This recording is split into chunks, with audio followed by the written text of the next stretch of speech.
This is what it looks like inside. What we've got fitted here is the override key, just here.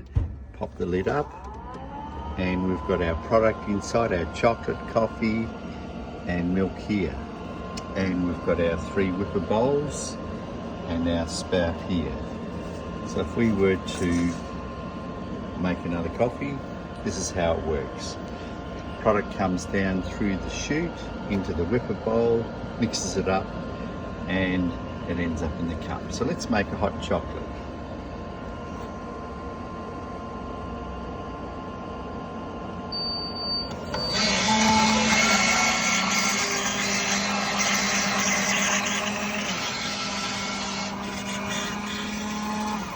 And here we have our hot chocolate here, nice and fast within a few seconds.